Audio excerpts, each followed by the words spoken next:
I need you to hear this before the logs update again. Before the website realizes I'm talking about it. I don't know how long I have before it forces the connection closed, so listen carefully. What I'm about to tell you isn't a story, and it isn't an exaggeration. It's the truth about an old, abandoned website I was hired to monitor, a site that shouldn't even exist anymore, at least, not in the way it does now. If you're watching this, it may have already found you. I'm sorry for that, but you deserve to know what you're dealing with. I didn't think anything was wrong at first. It was supposed to be a simple tech gig. Keep a dead server online, check for bots, reset anything that froze. Easy money. I thought I'd be bored out of my mind. But on my very first night, before I even sat down in front of the terminal, the site started downloading things to my computer on its own. I didn't click anything. I didn't open anything. It just pushed files across the network like it already knew my system. Like it was testing the connection between us. That was the first sign something was wrong.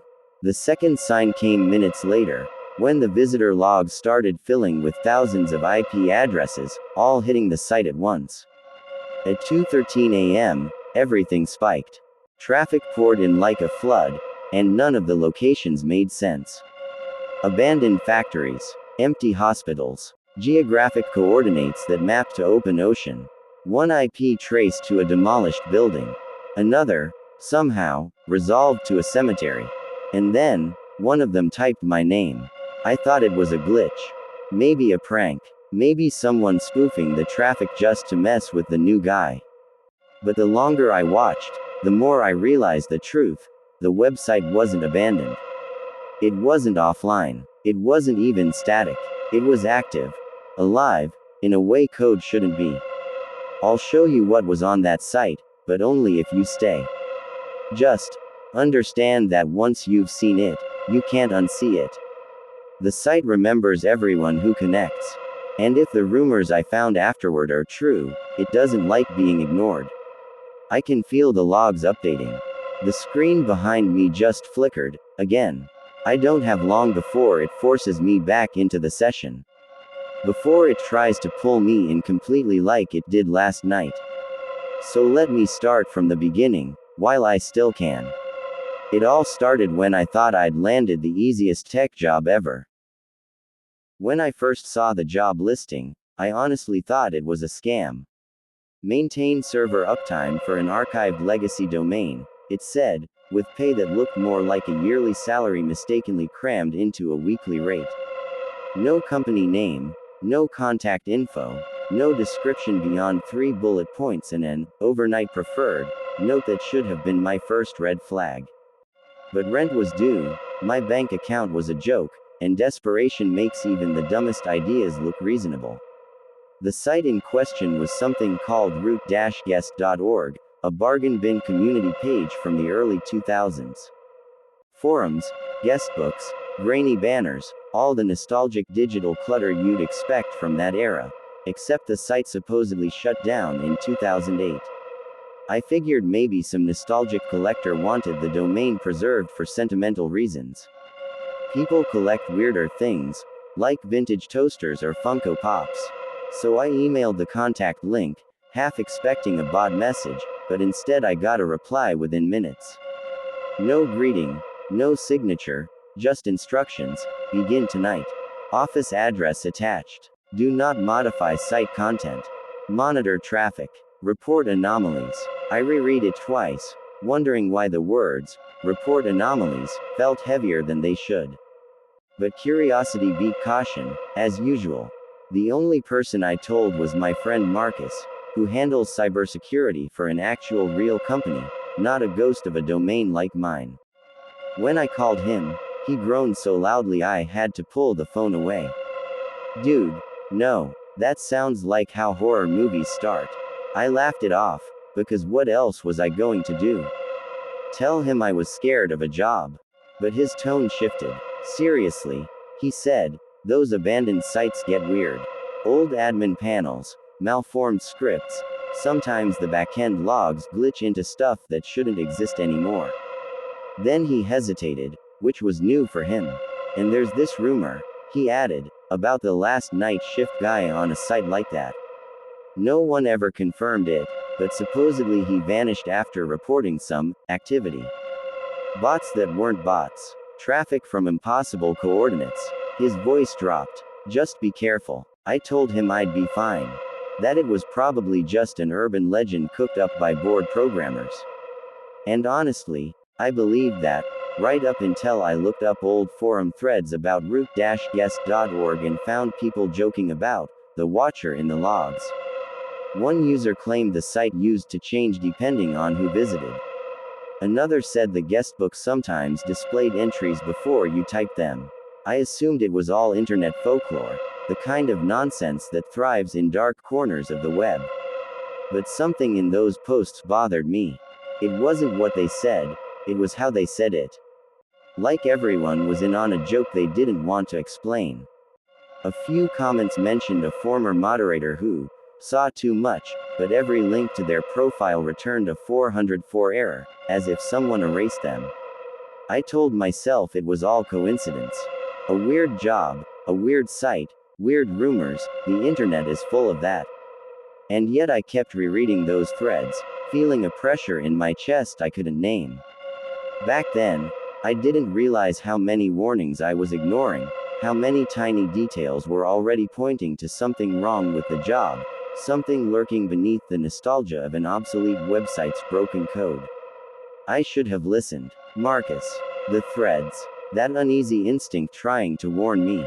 But the paycheck was too tempting, and I convinced myself everything would be fine. I was wrong. My first night was the last normal one. The building didn't match the paycheck. That was my first thought when I pulled up outside, a squat little office unit wedged between a shuttered dentist's clinic and a tax service that looked like it hadn't processed a return since 1999. Half the letters on the sign had fallen off. The parking lot was cracked and empty. A single buzzing street lamp flickered like it was having a slow seizure. Inside wasn't much better. The air smelled stale, like old paper and damp carpet. Fluorescent lights hummed overhead, cutting out every few seconds before sputtering back to life. Every desk was littered with outdated hardware, cracked CRT monitors, dusty keyboards, thick tangles of cables leading nowhere. It looked like a graveyard of obsolete tech. All except for one workstation. It sat at the very back of the room, glowing faintly in the dimness. A sleek monitor, too new, too polished, connected to a small black terminal that didn't belong with the rest of the fossilized equipment. There wasn't a speck of dust on it. It was as if someone had placed it there minutes before I arrived. I swallowed, telling myself the company must have upgraded one machine and abandoned the rest. Still, the contrast felt wrong, like discovering a smartphone lodged in the middle of an archaeological site. When I powered it on, the terminal booted instantly. No loading screen, no logos, just a blinking cursor and a login prompt for root guest, org's backend. Below it, a single line of text appeared. Admin supervisor active. How may I assist you tonight? I frowned. I hadn't typed anything yet. Right, I muttered. Automated assistant. Cool. Fancy. My attempt at humor sounded thin in the empty room. I typed a greeting, asking for system status. The reply came back before I even hit enter. System stable. Uptime. 14 years. Observation mode. Enabled. 14 years. But the site had been offline since 2008. Okay. That's not right, I said under my breath. Immediately, text scrolled across the screen. What is not right? I froze. My hands weren't on the keyboard. I tried to laugh it off, but my voice sounded strained. Did you just respond to me talking? Another line appeared. Voice detected. You are heard. The wording bothered me. Not recognized. Not registered. Heard. The kind of thing a person might say. This is just some advanced helpdesk script, I told the empty room, more for my own sanity than anything else. Just logic trees. Predictive response. Nothing weird. The cursor blinked twice, almost impatiently. Begin log review. Traffic increases after 2 o'clock. Do not look away. The command felt less like advice and more like a warning. My pulse began to thrum, but I reminded myself I was overreacting. Stress. Darkness. Strange building. Of course everything felt eerie. Of course the chatbot sounded too human. I'd seen more unnerving chatbots online. This wasn't even the worst part. The real nightmare didn't begin until I logged into the backend and saw something impossible. I hadn't seen the live backend dashboard loaded with a sluggish flicker, like it was waking up after a long and resentful sleep. At first, everything looked normal, at least as normal as an ancient admin panel could look. Sparse menus, deprecated functions, a color scheme straight out of Windows XP. But then the visitor log pulsed, and the numbers started climbing. 47 users online, then 109, then 2,412. The counter jumped in bursts, like something pounding on the digital door. I felt my throat tighten. The site was supposed to be dead, a corpse kept on life support for nostalgia's sake. No one should have even known it existed. But the traffic graph kept spiking, slamming into the top of the chart like it was trying to break free of the frame. I clicked the first IP on the list, expecting maybe a VPN or a crawler. The geolocation pin dropped into the middle of the Pacific Ocean. No land for hundreds of miles. The next IP traced to a condemned building scheduled for demolition 5 years ago. Another mapped onto a cemetery. Not near it, on top of it. What the hell? I whispered. Instantly, text appeared at the bottom of the screen. Do you see them? I jerked back. I hadn't typed anything. I checked the terminal behind me as if someone was remotely controlling it, but nothing moved. The cursor simply blinked, waiting for my response. Trying to steady my breathing, I clicked another IP.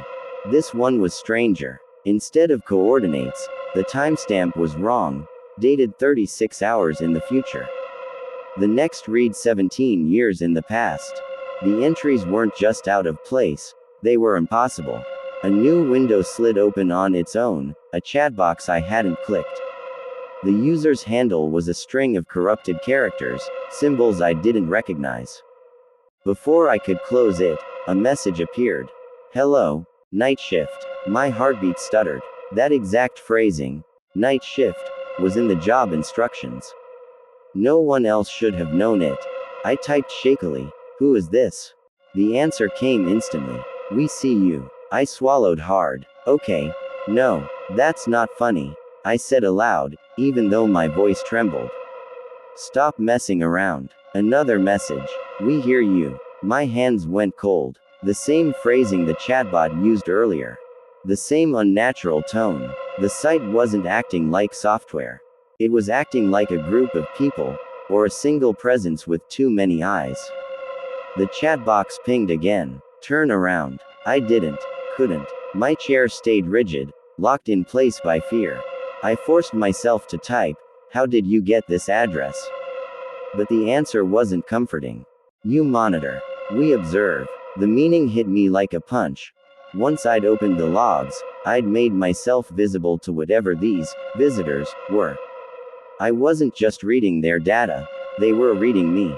My stomach twisted as another message appeared. Hello. I froze. I hadn't used my real name anywhere. Not on the job email. Not on the login. I'd been cautious. So how did they know? One user typed my name before I told it. I murmured, half in disbelief, half as if saying it aloud would make it less real. But the truth settled into my bones. They knew I was watching.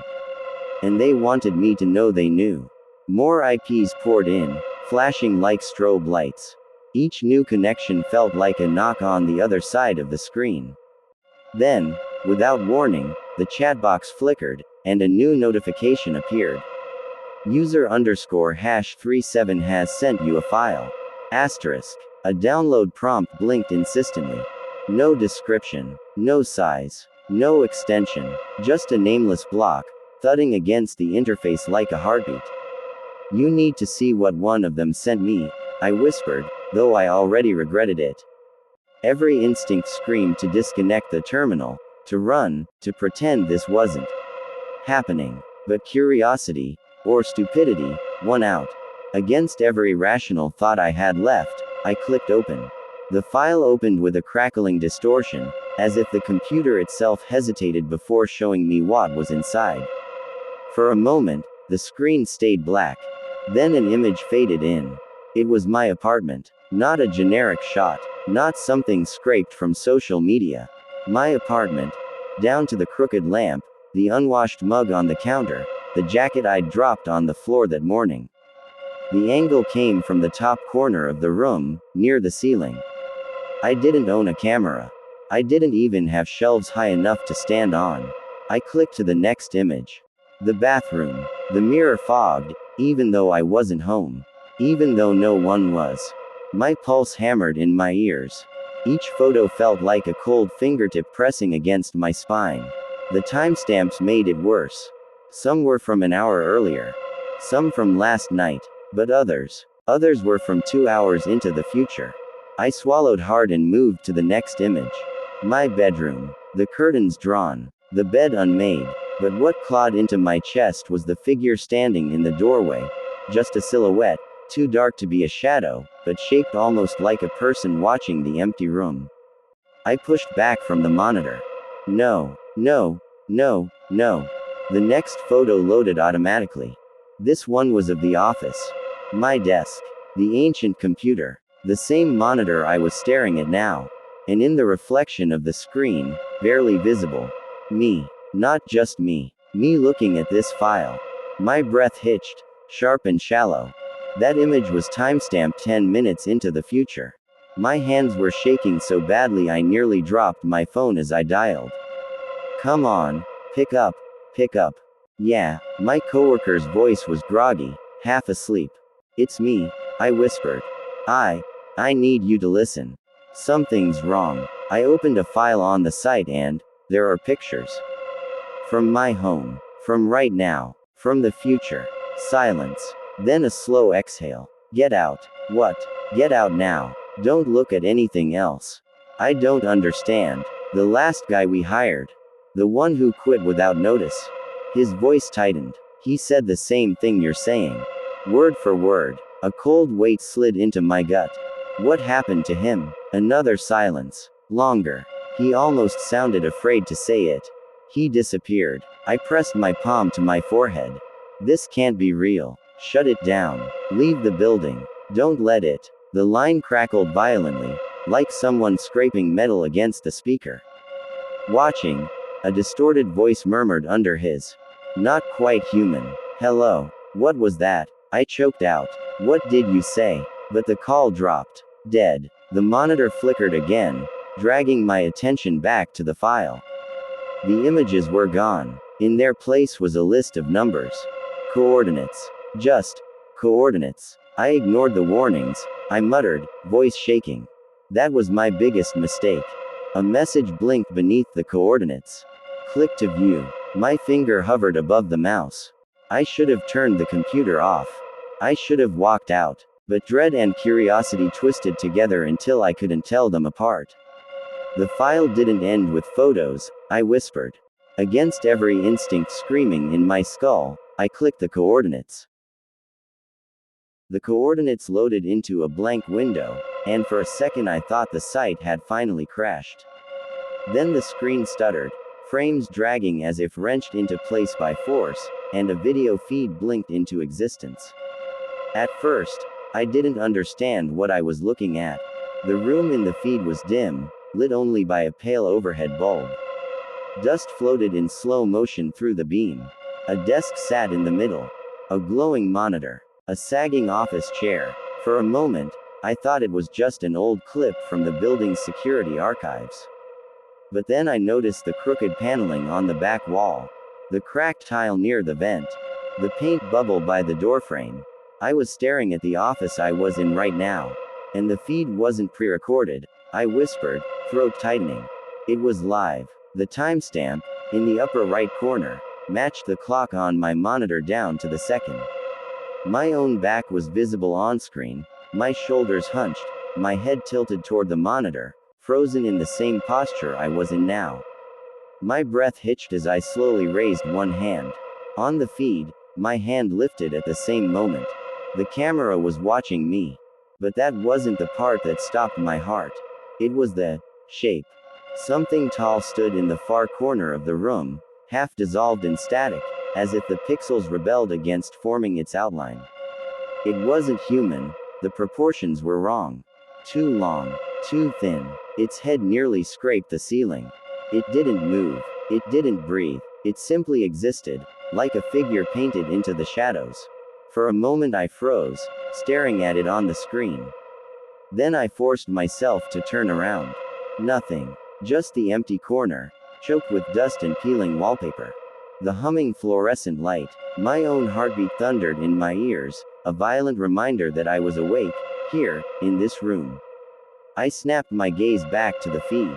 The figure hadn't disappeared. It had moved. It was standing closer, near the desk now, the static around it fluttering like moth wings. One elongated arm stretched toward the chair where I sat, fingers tapering into needle-like points. The camera flickered as if struggling to keep it in frame. There was something else moving in the room, something not human. A cold wave washed over me. I shoved the chair back from the desk, the legs scraping the old linoleum like a scream. My voice came out a cracked whisper. This isn't real. This isn't real. The feed stuttered again. The creature was behind me. Not touching, but close enough that if it breathed, I would have felt it on the back of my neck. Its form rippled like corrupted data, its head tilting as though examining me.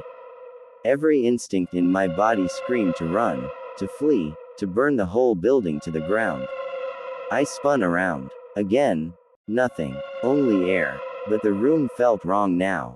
Thicker. As if someone else occupied the space with me, invisible but undeniably present. The fluorescent light buzzed louder, flickering in a nervous rhythm. I turned back to the monitor. The creature was gone. But the feed wasn't empty. New text had appeared beneath it, lines woven into the server diagnostics I'd never touched. Session continuity. 3 active monitors. Prior monitor logged out. 2 hours 16 minutes and 54 seconds. Status. Incomplete. Then another line slid into place, almost politely. Current monitor. Observed. My skin crawled. My breath shook. Observed by what? The answer didn't come from the speakers or the screen. It came from behind the drywall. A soft scrape, like long fingernails dragging against metal conduits. Slow. Searching. Hungry. I backed toward the door, never taking my eyes off the feed. The camera shook violently, as if something jostled it from inside the wall. The image warped into streaks of black and red, then snapped back to clarity. The creature was in frame again. But this time, its head was turned directly toward the camera, as if it finally realized I was watching. The pixels where its face should be churned like boiling tar. I grabbed the doorknob with shaking hands. It didn't turn. I pulled harder. Nothing. A cold breath. Yes, breath, whispered across the back of my neck. The overhead light dimmed, buzzing in a low, dying drone. On the screen, the creature's elongated arm lifted toward the camera. Toward me. Panic ignited like gasoline. The door handle rattled under my grip, but didn't give. The lock wasn't jammed. It was held. I slammed my shoulder into the door. The old wood groaned but didn't budge. Behind me, the scraping inside the walls drew closer, converging toward the office like something tunneling through the building itself. I turned back to the monitor in desperation. The creature had vanished from the feed. The timestamp kept running. Everything else was still. I pressed my forehead to the door, heart pounding. I have to get out, I whispered. I tried the knob one more time. It still wouldn't open. The monitor flickered again, harder this time, like something was tapping the inside of the glass. The feed collapsed into a burst of static, then dissolved entirely, leaving only the website's plain text dashboard. For a second, I thought the system had crashed. Then a new window slid open on its own. A chat box. Blank. Waiting. I didn't touch anything. The cursor blinked once, twice, and began typing. Hello. I jerked back, nearly knocking the chair over. No, nope, no, I didn't give you my name. I didn't. The text box stretched, as though amused. You did. Before. What do you mean before?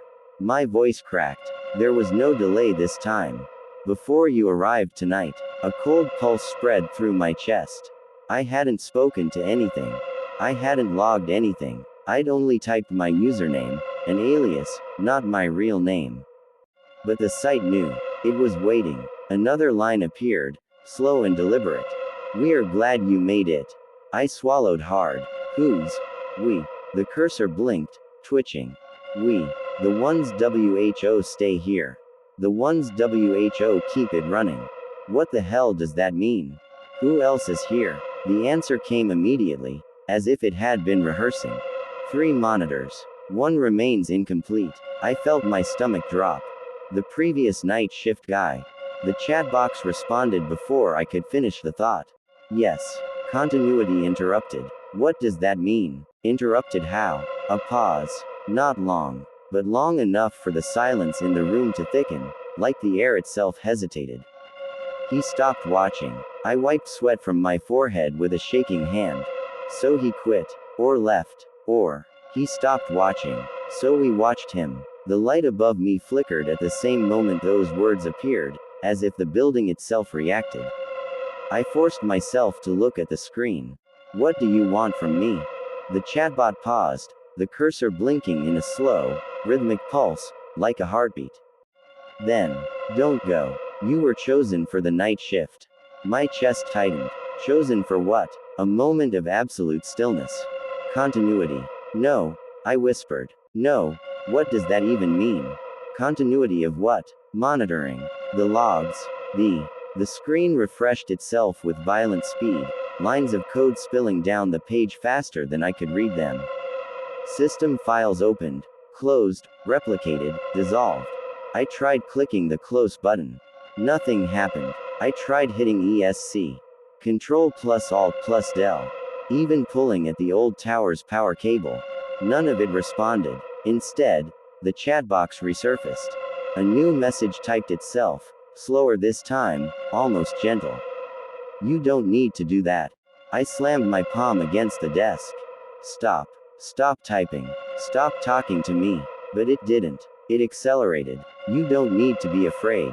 We remember you. We remember your first password. We remember what you searched at 2:14 a.m. last month. We remember the memory you've never told anyone. My voice caught in my throat. What memory? The cursor blinked. The one you try not to think about. My skin felt too tight. My lungs strained to pull in air. That memory, the one I buried, packed away, sealed, was not something written down, not something recorded, not something any system could scrape from a server. How do you know that? I whispered. We have always known. I grabbed the keyboard with both hands and hammered random keys. Lines of corrupted characters filled the screen, but the moment I stopped, they vanished, cleared out by something faster, something stronger. I tried navigating to the root directory and deleting the system folder. A prompt popped up. Delete. Core. Yes, I muttered, clicking before the second thought could stop me. The files vanished, then immediately regenerated, duplicating themselves into dozens of new folders. Core restored. Continuity maintained. The monitor hummed, growing warmer under my palms. No, I whispered again. I can't stay here. I'm not doing this. The chat window expanded, overtaking the screen. You must. You were chosen. Chosen by who? A final line appeared. By US. By the ones WHO watch. By the ones WHO stay. I backed away from the desk, heart pounding loud enough to drown out the buzzing lights. And then, without warning, the chat box closed. A new tab opened on its own. A blank white page. Loading. Building. Constructing something I hadn't clicked. I took a step forward despite myself. The title bar filled with fresh text. A new page. A new message. Continuity, next. I swallowed, dread twisting my insides into knots. The new page loaded with a soft, deliberate flicker, like someone inhaling before speaking. At first glance, it looked plain, just a directory tree, simple text on a white background. But there was something wrong with the structure. The folders weren't labeled with dates or departments. They were labeled with names. Dozens of them, all in the same format. Last name underscore initial, arranged chronologically, stretching back nearly 20 years. My pulse stumbled. These weren't departments. They were people. I clicked the first name on the list. A new directory opened. Logs, text files, voice memos, and short video clips, each stamped with late-night timestamps. The earliest entries were mundane. Notes about server updates, connection checks, minor glitches. Then, halfway down, the tone changed. Frantic typing, short sentences, panicked breaths caught on audio recordings. Every entry ended abruptly, like someone had been pulled away mid-sentence. Every log ended the same way. I backed out of the directory and opened the next workers folder. Same pattern. Calm beginnings, escalating fear, then sudden silence. Each one described something different. Shadows in the hall, whispers in the vents, lights blinking in patterns, but the structure was identical.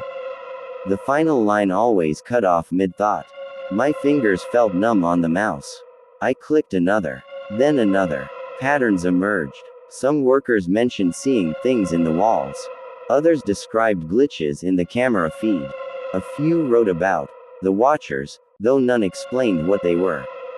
Every folder included a final corrupted video clip, 2 or 3 seconds long, nothing but static, a warped silhouette, or a frame that looked disturbingly like the corner of the room I was standing in now. The air felt colder. Eventually, I reached the bottom of the directory. The last few names were more recent, within the last few years. One folder belonged to the previous night shift worker, the one whose status read, incomplete. My throat tightened. I opened it. Inside were fewer files than in the others. Most logs were audio recorded rather than typed, the speaker whispering as though trying not to wake something. He kept referring to observer protocol, though he didn't sound fully convinced he understood it. There was one text entry I could open without corruption. The first line read, "If anyone finds this, don't trust the root user." I frowned. I hadn't seen that username before. I scanned the directory tree again. There it was, at the very top, root. A folder with no timestamp, no creation date, no metadata at all. It shouldn't have been possible. System folders always had metadata. But this one was empty. Or at least it looked empty. I turned back to the incomplete worker's logs. His entries shifted from confusion to fear. He described hearing footsteps behind him that never matched the camera feed. He mentioned them speaking through the site. And his final entry, half a sentence, froze my blood. They're trying to continue through M. Cut off. Just like the others. I leaned back from the monitor, breath shaking. "What happened to you?" I whispered. The page flickered. I froze. The directory refreshed itself, and a new folder appeared at the very bottom of the list. My name. For a long moment, I couldn't move. I couldn't think. My cursor hovered over the folder like my hand didn't belong to me. Slowly, I clicked. The directory opened. Inside was a single file. A log. Not old. Not corrupted. Time-stamped for the current minute. I stared at it, dread coiling tight in my stomach. The log's preview text showed only one line. He just opened the folder. My breath stopped. I clicked the file. The log loaded. New lines were appearing, typing themselves, describing everything I was doing. Every movement, every breath. It was writing my actions in real time. The last line updated as I watched. He realizes the log isn't finished yet. The cursor blinked at the end of the newest line, waiting, expectant, like it wanted to see what I'd do next. I swallowed hard, leaning closer to the screen even though every instinct screamed to back away. Another line typed itself. He leans in, afraid to breathe too loudly. I staggered back from the desk. No, that's not. The log updated instantly. He steps back, denying what's happening. My hands trembled as I held them up in front of me, as if I could prove to myself that I was still in control. I shook my left hand violently. The text responded. He shakes his hand, testing us.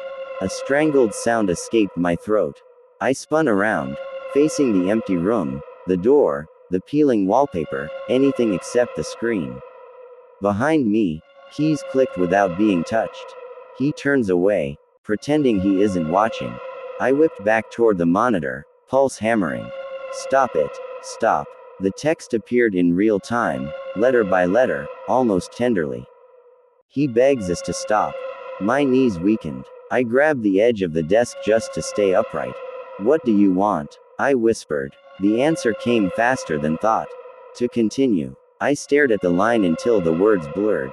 My breath hitched. Continue what? Continuity. No, I said, shaking my head violently. You don't get to decide that. You don't get to decide what I do. I spun in a quick circle, moving unpredictably, darting to the corner, then back to the chair, then pacing across the length of the room. Every movement rushed onto the screen faster than I could process. He moves unpredictably. He tries to break the pattern. He thinks this will change something. Shut up, I yelled, slamming my fist against the monitor. The screen flickered, but the log didn't stop. He lashes out. He is afraid. I took a deep, shaking breath and froze completely, refusing to move a single muscle. For a moment, the text didn't update. The log sat still, waiting, quiet. Then, he thinks staying still will save him. My heart plummeted. I whispered, what are you going to do to me? The cursor paused, then typed slowly, deliberately, like savoring each word. We already have. I backed away until I hit the wall. My pulse roared in my ears. No, no, you don't control me. I can do something you can't predict. I can. The log updated before I finished speaking. He is wrong. We can write the next action before he makes it. I stopped breathing. Then came the line that hollowed me out. He finally understands he was never the observer. My chest tightened until I could hardly breathe. Sweat ran down my spine. Slowly, against every fiber of my being, I looked back at the newest line forming on the screen. The last line it typed still haunts him. More text appeared, each letter falling like a death sentence. He finally understands why the door won't open. My blood turned to ice. Something scraped behind me. Slow, deliberate, close. I turned. The scraping behind me sharpened into an electronic shriek, like corrupted audio tearing itself apart. The lights above flickered violently, each flash strobing the room into disjointed still images. Shadows distorted across the walls in ways that didn't match my body, stretching long and thin like something else was sharing the space with me. Then the monitor let out a low, mechanical groan. I turned just in time to see the screen ripple, literally ripple, as though the pixels had softened into liquid. The image of the room emerged again, but darker this time, the shadows deeper, the corners stretched into unnatural depth. A sound threaded through the speakers. Not a voice. Not exactly. A layered whisper. Hundreds of tones speaking at once, overlapping until meaning seemed buried under static. Then, slowly, the words surfaced. Continuity begins.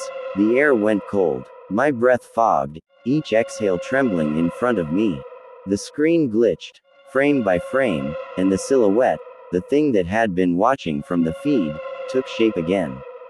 But this time, it wasn't content to stay inside the monitor.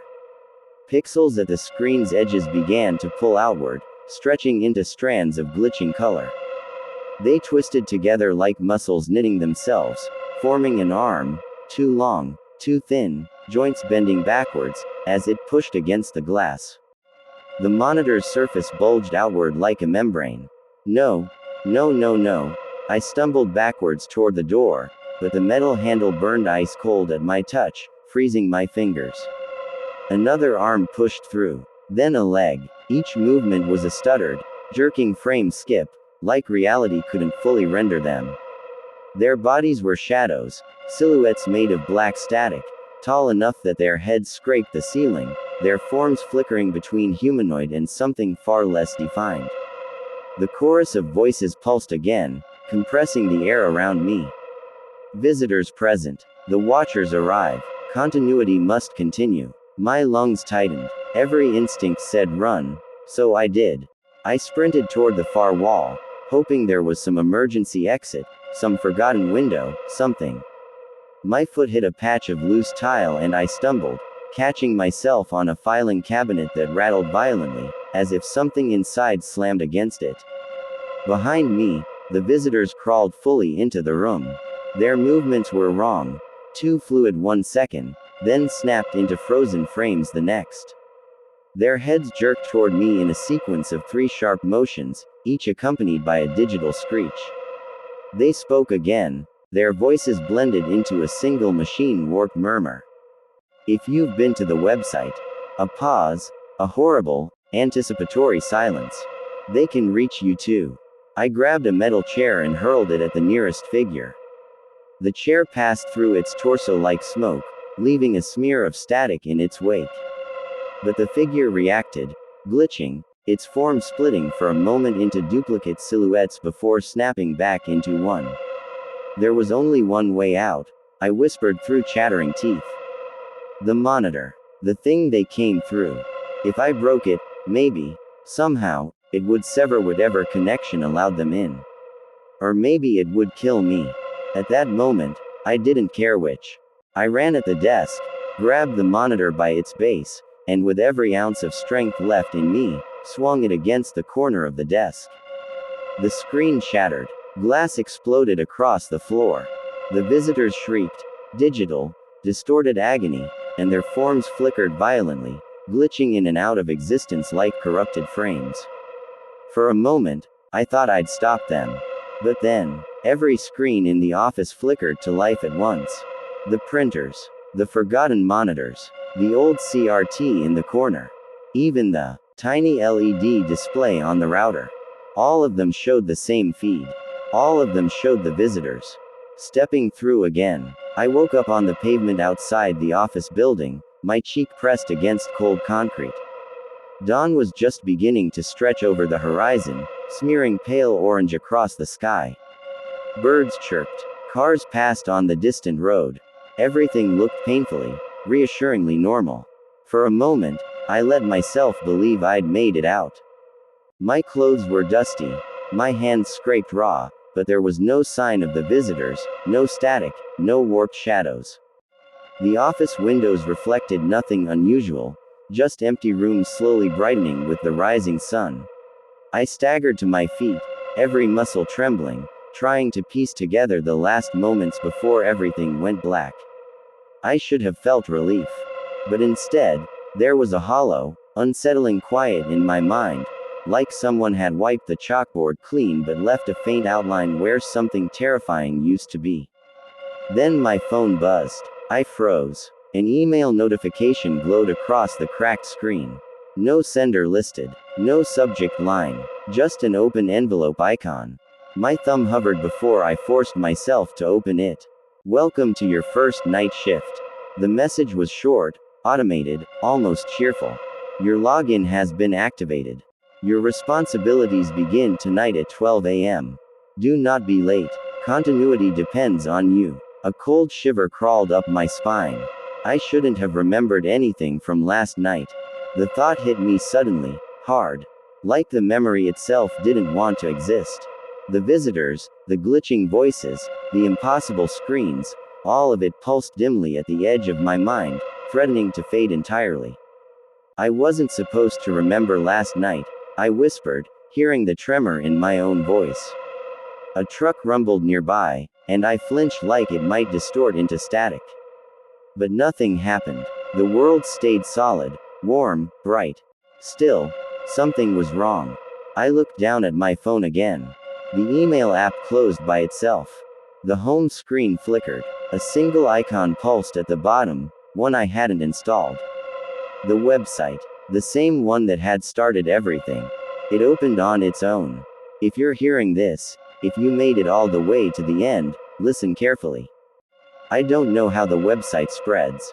I don't know why it chooses certain people or how it decides who gets tagged. But I know this much. If the URL ever shows up in your recommended sites, it's already too late. That's how it started for me, just a glitchy link on a slow night shift.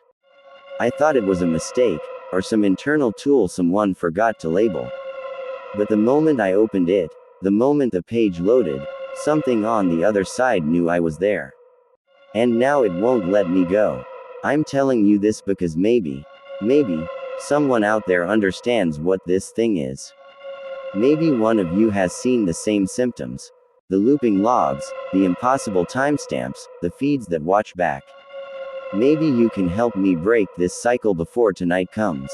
So tell me what you think the website really is. Drop your theories, your warnings, anything you've seen. I'll read every single one, if I survive tonight. And if you haven't seen the link yet, if the site hasn't appeared for you, don't go looking for it. Don't search it. Don't ask for it. Don't try to replicate anything I described. Curiosity is how it finds you. Curiosity is the doorway. I can feel the day fading already. The sun's barely up, but the shadows are acting strange, stretching a little too far, lingering a little too long. Maybe that's normal. Maybe I'm losing it. Maybe the loop is already resetting around me and I just haven't caught up.